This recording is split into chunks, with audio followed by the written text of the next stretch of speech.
Today we will discuss about the different parasitic diseases. So as we have learned something in the previous class also, that again I am just revising the previous one. It's a parasitic parasitic gastroenteritis of ruminants, and we know there are 4 parasites: Cuperia, Nematodidus, Strongylosis, Trichostrongylosis, Ostertagia, Cuperia, and Nematodidus. And we have discussed about where they are present. Generally, the 2 parasites, that is the Trichostrongylosis and Ostertagia, are present in the abomasum and the small intestine, while the Cuperia and the Nematodidus species are present in the small intestine. So these are the very, very important parasite for both for small ruminants and as well as for the large ruminants. And they produce severe type of gastroenteritis as well as pneumonia. So we will discuss about the different types of pathogenesis of these parasites. In a common way, we will take some example. And as you are seeing on the slide, the 2 parasites, that is Ostertagia and Trichostrongylosis, they are generally present in the abomasum, and they produce the pathogenesis. Mostly the lesion they usually produce in the abomasum, while the Cuperia and the Nematodidus, the 2 parasites, they produce pathogenesis and the pathognomic lesion in the small intestine. So you see this Ostertagia species, and we see the X of Trichostrongylosis. It's visible on your slides to just recognize the parasites. Now coming to their life cycle, as the parasites have different type of life cycles. Generally, they have a direct and indirect life cycle. While these parasites, the parasitic gastroenteritis, all the parasite, 4 the parasite which we are going to discuss today, has a direct life cycle. It means that no intermediate host is required. So they generally infect the host by direct contamination, either through ingestion or through penetration through the skin. So ingestion is one of the very, very important role. And the ingestion of the 3rd larval stage is very important for producing a lesion in the body. So this is the direct life cycle is the most important things in all these parasites. So coming to the epidemiology, when and where and why this disease is so important for the ruminants. Now we see there is a relationship with the hot and humid climate. In our, as we see in our environment is full of hot and humid climate. As the temperature rises and when there is a rainfall and then there is a humidity, the parasitic infestations of the disease increases. So hot and humid climate is very, very important for the proliferation of the larvae, and they proliferate and the lifespan increases in the hot and humid climate. So there is a relationship with moist conditions. Once the moist conditions comes, once the grasses start growing, these larvae goes on the tip of the grass, and when the ruminants goes for grazing, they infect the small and the large ruminants. So they have lifespan. Now, as the temperatures increases or decreases, suppose in the winter seasons the temperature goes below, and in very, very hot temperatures, for when the ambient temperature is very high, so this type of larvae incidence get decreased due to desiccations and other factors. So hot and humid climate is very, very important for the producing infections in different and transmission of the larva from the grasses to the host. Now we come to, you are saying the pathogenesis, how these larvae are so dangerous and why they produce different type of lesion in the abomasum and the small intestine. So we take example of a very first parasite, that is Ostertagia, and we see that the 3rd larval stage is very, very important. That is the real larva that produces the infection. So this is the infective stage larva, the 3rd larval stage. And after ingestions of this larva from the grasses, it enters through the GI tract into the abomasum, and it start infecting the gastric gland. So after gastric gland, when you know the gastric gland has a very, very important role to play in the animal body. Pooja, there is a small question. What the gastric gland does in the abomasum? Hello? So enzyme secretion. No. Enzyme secretion, gastric gland. Alok? Yes, sir. आलोक, हाँ, gastric gland क्या करता है body में, abomasum में? HCl का secretion करता है sir. HCl, very good, HCl का सिक्रेशन करता है, मतलब कि पीएच को लो रखता है, ठीक है। तो जब ये पीएच, Yes, sir. पूजा ने भी बताया कि इंजाइम का सिक्रेशन करता है, एक्चुअली इंजाइम को एक्टिवेट करने में ये मदद करता जैसे है, पेप्सिनोजेन को, हाँ पेप्सिनोजेन, वेरी गुड। तो आपने इसको देखा है, तो गैस्ट्रिक पेप्सिनोजेन ग्लैंड को जाकर के this parasites the larva goes to the gastric gland and infect the gastric and start destroying the gastric gland, so gland becomes non functional. आप देख सकते हैं इसमें विजिबल है, आपको पीपीटी दिख रहा है? Yes, sir. Yes sir okay, so वो गैस्ट्रिक ग्लैंड को डैमेज कर देगा। जब एक बार गैस्ट्रिक ग्लैंड डैमेज हो जाएंगे तो एसिड सिक्रेशंस वहां से कम हो जाएगा। मींस तो गैस्ट्रिक ग्लैंड का मेन रोल क्या था? To produce acid in the Yes. Abomasum so that the pH is low around 2 and 3।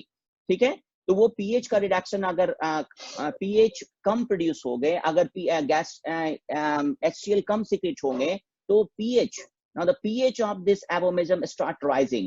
We know the pH of abomasum is very, very low for the activation of the pepsinogen into pepsin. So this pH, once the pH start rising in the abomasum and it goes up to 6 to 7, the pepsinogen are not converted into pepsin. As we know, the pepsinogen has to be converted into pepsin for the digestion of the protein. So there will be impairment of protein digestions. So the and there is the impairment of protein digestion, the gastric juices, gastric levels rises, and there is an increased permeability of the epithelial cells. So two pathogenesis very, very important: destruction of the gastric gland, and once there is a gastric gland is destroyed, the pepsinogen is not converted into pepsin, so there is a impairment of protein digestion. मतलब जो protein का digestion होना चाहिए था, वो protein का digestion अब normally कम हो जाएगा, नहीं के बराबर हो जाएगा। गैस्ट्रिक ग्लैंड का गैस्ट्रीन का सिक्रेशन बढ़ जाएगा, और जो इपिथेलियल सेल्स जहां पे प्रोटीन का लीकेज नहीं होता था, वो इंक्रीज कर जाएगा। मींस प्रोटीन लीकेज स्टार्ट हो जाएंगे जीआई ट्रैक्ट से, और प्रोटीन लीकेज, ये दोनों फैक्टर के कारण there will be severe induction of hypoproteinemia in animals. तो अभी हम लोग ने ये समझा कि ये जो चारों पैरासाइट हैं क्या करते हैं, सबसे ज्यादा पहले जाकर के एबोमेशम में गैस्ट्रिक ग्लैंड को डैमेज कर देते हैं। गैस्ट्रिक ग्लैंड के डैमेज होने से उसके पीएच राइज कर जाते हैं एबोमेशम में, और जब पीएच राइज कर जाएगा तो पेप्सिनोजेन पेप्सिन में नहीं कन्वर्ट होंगे, जिसके कारण प्रोटीन के डाइजेशन इम्पेयरमेंट होते हैं, और इसके साथ साथ प्रोटीन का लीकेज स्टार्ट हो जाता है, जिसके कारण सीवियर हाइपोप्रोटीनेमिया इंड्यूस होते हैं। So the most important pathogenesis in all these parasites is severe induction of severe hypoproteinemia. It's understand? Yes, Okay. sir. Okay. So we are Yes. coming to the next pathogenesis. So this was the pathogenesis produced inside the abomasum. Now, as we see, the last two parasites, the Couperia and the Nematodeus, they generally produce more pathogenesis, more damage in the intestine. So as we take the example of Couperia, this Couperia, after entering into the intestine, produce acute inflammation. And we know once the GI tract is inflamed, especially the small intestine, and if it is a chronic type of inflammation, there will be thickening of the mucosa. जो GI tract से absorption होता था, digestion में मदद होता था, उसके mucosa आप thickened हो जाएंगे. And the villi, जो कि absorptive area होता है, जिससे कि absorptions होते हैं किसी भी ऐसी substance का, especially the proteins and the carbohydrate and the fat, they start flattening. So वो जो GI tract में thrips and livercunus आपने देखा होगा, जो एक layer बनाते हैं, वो अब layer flat हो जाता है. Enzymes का secretions भी reduce हो जाते हैं in the small intestine, and again there is a malabsorptions and protein leakage. So the two factors: once there is a severe hypoproteinemia induced in the abomasum, and secondly the proteins leakage in the GI tract and the malabsorptions of proteins, especially in the small intestine, and also there is a loss of minerals from the small intestine. So all these two factors lead to severe hypoproteinemia and severe protein loss, as well as the mineral deficiency. So what will the clinical finding? क्या clinical finding आपको दिख रहा है PPT पे? Hello? Diffuse watery diarrhea. Diffuse watery diarrhea. Okay. Second, Dehydration. dehydration. Okay. Weight loss. Weight loss. And the fourth one, Submandibular edema. Submandibular edema. submandibular. Have you seen the case of this type of infection in our farm? Alok? Yes, sir. Alok might have seen, and the Yeah. Pooja, have you seen Yes, this sir. type of parasitic Yes, sir. infestation? So this Yes, is a very, sir. very common parasite of, Yes, ruminants. So the first point is diarrhea. Once there is a enteritis, there will be diarrhea. And when there will be Yes, sir. diarrhea, there is loss of waters and electrolytes from the body, So animals interest into dehydration. हम लोग ने 7th semester में dehydration को पढ़ा था कि dehydration का definition क्या है? Loss of waters and electrolytes from the system. Okay, so this is dehydration. And why there is a weight loss? There is a profuse watery diarrhea, there is a dehydration. So there is a question from you, why there is a weight loss? Quick answer from Due to anyone. water loss, sir. Due Sir, to water water loss. Due loss. to water loss. Okay, very good. Water loss. Water loss से आलोक कैसे मतलब हो सकता है weight loss का? Hello Alok, are you hearing me? Yes sir. Water loss से कैसे हो सकता है? अभी आप फिर से आप उस क्लास को जाइए. Remember the class of fluids and electrolyte therapy in the 7th semester. We were talking that the maximum weight of any animal or human 70, being, हाँ. बॉडी वेट 65 तो to सर 70. हाँ.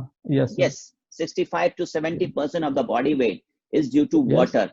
So once there Yes. there is a loss of water from the system, either through vomition or through diarrhea or through any type of loss, the animals suffer from weight loss initially due to this water loss. एक पहला कारण है कि पानी पूरा drag हो गया, पानी निकल जा रहा है डायरिया में, आप उतना पानी सप्लीमेंट नहीं कर पा रहे हैं, तो ये वेट लॉस वाटर लॉस के कारण पहला. दूसरा, आपने पैथोजेनेसिस देखा है कि वाटर लॉस के साथ जो सबसे इंपॉर्टेंट फैक्टर है एनिमल के बॉडी के लिए वो प्रोटीन है.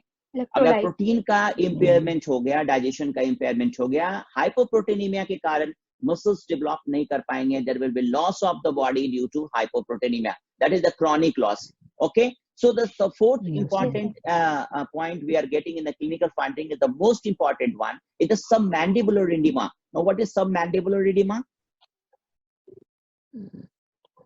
Sir, accumulation of water. Accumulation of water. Where? Yes, sir. किस जगह Sir, पे? mandible में. Why Mandible में, sir. water accumulates in this region only? यहीं पे क्यों बनते हैं? यहीं पे क्यों वाटर का accumulation हो जाता है? दूसरी जगह पे क्यों नहीं होता है? हेड पे क्यों नहीं होता है? कान पे क्यों नहीं होता है? लिम में क्यों नहीं हो रहा है? यहीं पे क्यों सबमैंडिबुलर एडिमा क्यों डेवलप करते हैं? Due to severe hypoproteinemia. Any reason? सोचिए, आप गलत आंसर दे सकते हैं, कोई दिक्कत नहीं है. सबमैंडिबुलर एडिमा यहीं पे डेवलप किया और दूसरे जगह पे नहीं डेवलप किया. And this is technically called, आप अगर दूसरे क्लास को भी ज्वाइन करेंगे, अभी पिछले क्लास में एडिमा के बारे में डॉक्टर सोनम मैम ने अच्छा क्लास लिया था. आपको मैं उनका भी भेज दूंगा लिंक, आप उस क्लास को भी ज्वाइन करेंगे तो रिवीजन होगा. तो oedema generally develop in the loose tissue, ठीक है. And there is a different terminology for accumulation of water in the different compartments of the body. Body के किस कंपार्टमेंट में फ्लूइड कहाँ जमा है, टेक्निकली उसके अलग अलग नाम दिए जाते हैं. So if the fluids accumulate in the subcutaneous tissue, it is called anasarca. So this is actually a condition of anasarca. And if it is the fluid gets accumulated in the peritoneal cavity, it is called edema. Understand? Edema, anasarca, actually this is accumulation of fluid. Fluid का एक जगह जमा होना, खास करके fluid कहाँ जमते हैं? जहां पर भी लूज टिश्यू होता है, लूज स्किन होता है. आप देखिए यहाँ पे ब्रिस्केट रीजन कैटल का देखिए, आप टीआरपी का कंडीशन देखिए, आप इस तरह का. This condition is also called a bottle jaw. लगता है कि किसी ने बॉटल लगा दिया है जॉ के नीचे. So this is a bottle jaw condition because this is the loose tissue. And the animal, once the animal goes for grazing, it puts its head down for a very very long period. बहुत ही लंबे समय तक अपने head को नीचे करके घास चरने जाता है, ग्रेजिंग करता है, या फिर अपने नाद में खाना खाता है, तो उसका हेड बहुत देर तक नीचे की ओर. So due to the gravitational pull, gravity के कारण, ग्रेविटेशनल पुल के कारण वो फ्लूइड्स का एक्यूमुलेशंस जॉ के नीचे हो जाता है. And that condition is called submandibular oedema. And this is the classical sign, one of the classical sign to diagnose clinically that the animals may be suffering from hypoproteinemia. लेकिन ऐसा नहीं है कि कोई दूसरे डिजीज में भी हो सकते हैं, इसको रूल आउट नहीं किया जा सकता है. For example, if the animal is suffering from severe liver disorder, if the animal is suffering from renal disorder, if the animal is suffering from from cardiac problems, there might be accumulation of fluids in the mandibular region or the submandibular region. So you can make a differential diagnosis. But there is a classical sign, the development of the submandibular edema. If the animal is grazing and it returns back to its place and it starts ruminating, you will find that edema start decreasing, especially in the morning. This edema decreases, and once in the evening, this edema increases because the animals comes after grazing. Animals comes to the house after grazing, so there is accumulation of fluid in the submandibular region. So the presence of edema in the evening and absence in the morning is one of the classical signs that indicate that it might be a parasitic infestation. So coming to the clinical pathology, we usually see EPG. What is, I have written one term, EPG here. Do you know what is the meaning of EPG? This is a very important criteria for diagnosis. What is EPG? E stand for, P stand for, G stand for? Anyone? Quick. Hello? Protein glucose. Sir, No, it's not a protein glucose. Actually, the clinical, we are talking about the clinical pathology. So first we will discuss, there will be high plasma pepsidin level is one of things. Then there is a development of mild anemia. I've written mild anemia, just note it down, because the other parasite which will be discussed in that, there will be severe anemia, but here you will find mild anemia. So high level of pepsinogen, mild anemia, and marked reductions. The most important one is marked reduction in serum albumin level. Serum albumin का घटना, anaemia का development होना और pepsinogen का level का बढ़ना एक clinical pathology है. इसके साथ साथ हम EPG, egg per gram. Remember, this is a very, very important point for examination also. अभी आपने एक डायरिया का केस देखा है कैटल का, आप फीकल एग्जामिनेशंस कर रहे हैं. फीकल एग्जामिनेशन में आपके कुछ पैरासाइट्स उसमें मिल जा रहे हैं, ठीक है, चाहे स्ट्रोंगालिस का मिले, कुपेरिया का मिले या नेमाटोडेरस का मिले. क्या यह पैथोगनोमिक हो जाएगा? क्या एक पैरासाइट का मिलना एक फीसिस के एग्जामिनेशंस में, इज इट ए पैथोगनोमिक लीजन और something else you have to do for diagnosis? So once you are getting a large number of eggs in the feces, it's good that it's indicating a severe infestation. But for actual pathogenesis, we have to calculate the egg per gram. ठीक है, एक process है जिसमें हम counting करते हैं. So the EPG is above 1000 is an indication of severe forms of infection. So EPG is very, very important. High level of plasma pepsidin level is very important. The mild anemia is very, very important. And the most important one is the marked reduction in serum albumin level. Now, as I told that there are other diseases also in which you are getting diarrhea, in which you will get a chronic diarrhea. So some of the differential diagnosis is written here in the slide. There are the colibacillosis, E. coli, and the diarrhea produced by the salmonella, that is in salmonellosis. There are other viral agents that produces the diseases like rinderpest and bovine viral diarrhea. And other parasitic diseases, the most important one, this parasite is highly prevalent, where there is logging of water, and you know the Fasciola hepatica, that is the liver flukes, the amphistomiasis, the coccidiosis, and Jones disease. So these are the other diseases that also leads to diarrhea. You have to make a differential diagnosis from these on the basis of the fecal examination and on the basis of the clinical sign which we have discussed, like the development of submandibular edema and the EPG. If you go for estimation of plasma pepsidin, this is a high, really other good method. Then there is development of mild anemia, and the most important one, if you go for serum, if you go for estimation of protein, especially the albumin in the serum, it is markedly reduced. So albumin, low level of serum albumin is one of the very, very important diagnostic tools for diagnosis of this disease. So there are two very, very important gross lesions. If you go for the postmortem examinations, as we know, the two different parasites produce different lesions, one in the abomasum and another in the small intestine. So there will be development of a discrete confluent lesion, especially in the abomasum, is called moraculose.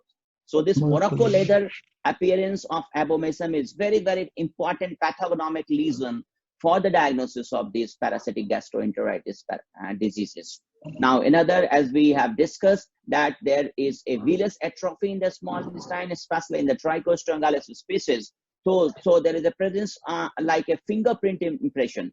आप एक अंगूठे को लीजिए और आप अंगूठा लगाइए paper पे, जिस तरह का इंप्रेशन आपको दिखाई पड़ेगा, अगर उस तरह का इंप्रेशन इस आपको लग रहा है स्मॉल इंटेस्टाइन में, it is one of the pathognomic lesions of the parasitic gastroenteritis. So Morocco leather appearance in the abomasum and fingerprint impressions in the small intestine is diagnostic tools, gross lesions we find, especially in the postmortem examinations. So you see the Morocco leather appearance of the abomasum on the slide. Now coming to the treatment, as we know, this is a nematodal worm. We have a classification of trematode, cystode, and nematode. So whatever the nematodal worm we will discuss later on also, really the line of treatments rotate around a single point. So we go for anthelmintic, especially the benzimidazole groups of drugs at the dose rate of 5 to 10 mg per kg body weight. Alok, can you tell me the name of one benzimidazole group of drug? Alok, एक भी drug जो कि benzimidazole group में है?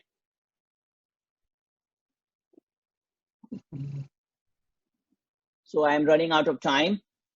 नहीं याद है sir. थोड़ा रिवाइज करके आइए किसी भी. Pardon? Albendazole, sir. Very good. Albendazole, fenbendazole.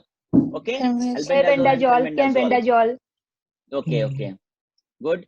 Then ivermectin at the dose rate of 0.2 mg per kg body weight. Ivermectin कैसे देते हैं पूजा? Hello.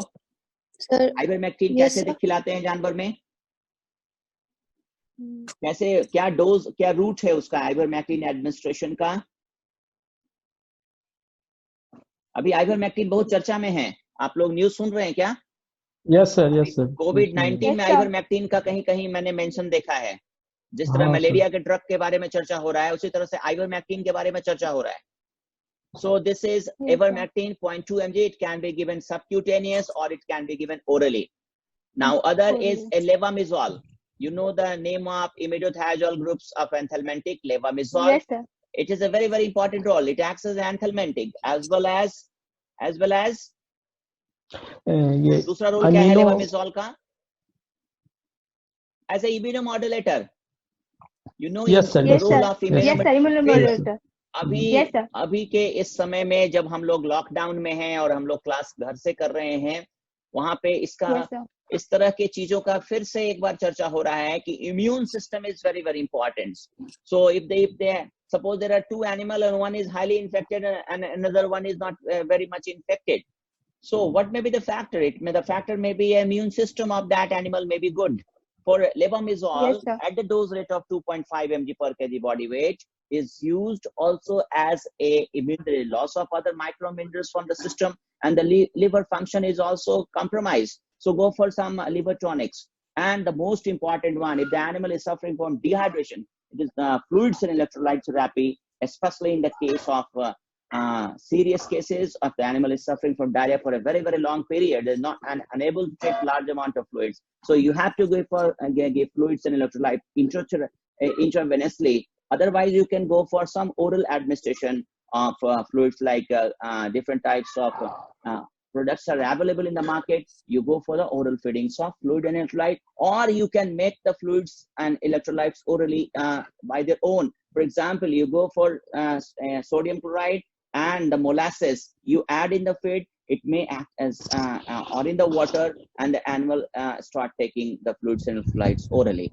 So this covers and the rotate and the control, because once you go for animal goes for grazing, there is a chance of reinfections, because once you deworm the animal starts shedding the parasite in the grasses, and once if the animal again goes for grazing, it again gets contaminated. So rotational grazing is very, very important. And also some of these parasites are species specific also. So we mix the animal, different types of animal for the grazing, and we avoid stress, because we find once the stress is there, this parasitic infestation get inflamed, this parasitic infestation increases. So we have to avoid the stress in the animal. And the most important one is the proper fecal disposal. If the animal is inside, animal said, and if you dispose the feces just nearby the animal, these parasites have the capacity, the larvae migrate from the feces up to the 19 centimeter. So 90 to 100 centimeter they migrate. So proper disposal of the feces is very, very important to control this parasite infestation, reinfections in another host or in the same animals. So keep water and feed at high level from the ground. When we see in the small ruminants, if you go for feeding of the small ruminants on the ground, if you just leave some concentrate or grains or the paddy on the ground, the animal defecated there only. So there is a chance of contamination from the pellet and the feces into the water and the feed that you give to the animal. So you keep the water and the feed at the high level from the ground so that the contamination from the feces and the pellet doesn't occur. So keeping the water and feed at high level is one of the tools for controlling these parasites, especially when we go for the deworming. And high plane of nutrition, as we have seen, that the animals that are deficient in nutrition are more stressed, are suffering from generally from low level of immune system. So high plane of nutrition and regular rotational deworming. Now the term rotational deworming is also very, very important, because these days we find lot of anthelmintic resistance. For example, if you deworm an animal with albendazole, then the next time you go for second molecule, for example, prosantal, and you have to switch to another molecule so that the anthelmintic resistance doesn't develop in these types of animals. So this covers your a very, very important topic of parasitic gastroenteritis. And in the next class also, I will give you a clue, and you go first you go through this chapter, what I write on this. From the next class, I will ask some question of the previous class also. So be ready with 4 to 5 questions I will ask from this parasitic gastroenteritis next class. And your next class will be on Haemonchus and on bookworm.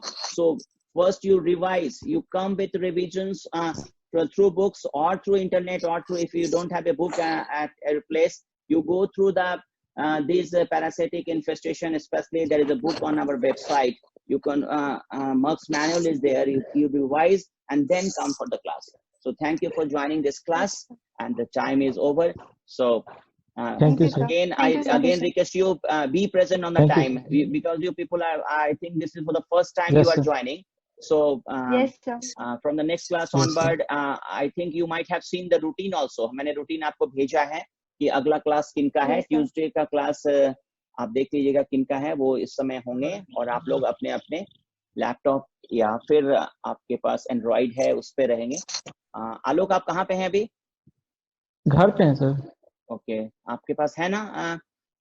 Yes sir. आपके पास अभी mobile laptop दोनों है sir. दोनों है. तो laptop पे रहेंगे तो ज्यादा विजन आएगा, उसमें ज्यादा इजी होगा देखने के लिए. So once again, thank you. If there is any question, you can ask from me. There is some time. कुछ भी query है? We are 2.25 minutes मेरे पास है. You can ask some question quickly. कुछ भी question आप पूछ सकते हैं. रोटेशनल ग्रेजिंग के बारे में जानना चाहते हैं, ठीक है. रोटेशनल ग्रेजिंग, जैसे कि आप जानते हैं कि अगर कोई गांव का एक उदाहरण लेते हैं, हम एक विलेज का उदाहरण लेते हैं जहाँ पे बहुत तरह के जानवर होते हैं, ठीक है. कैटल होता है, बफेलो होता है, सीप एंड गोट होते हैं, ठीक है. तो स्पीसीज हमने पहले इसमें एक और बात किया कि कुछ पैरासाइट हाईली स्पेसिफिक होते हैं. जैसे अगर हम हेमोंकोसिस के बारे में बात करेंगे तो हेमोंकस कंटोटस सीप एंड गोट में पैथोगनोमिक होंगे.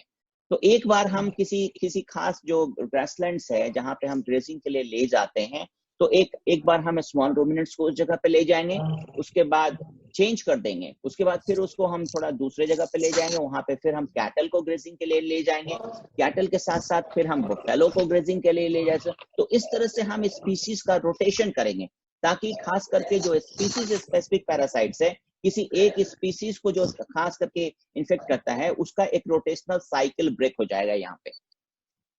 Okay, any other question? Alok, question पूछिए. इसलिए मैं बोला हूँ पढ़ के आएंगे ना तो क्वेश्चन भी पूछ पाएंगे.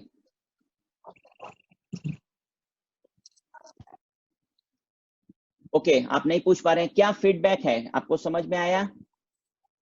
Yes, sir. समझ में आया? क्लास जैसा ही लगा? Yes, sir. ओके, आलोक बोल नहीं पा रहा है। हेलो,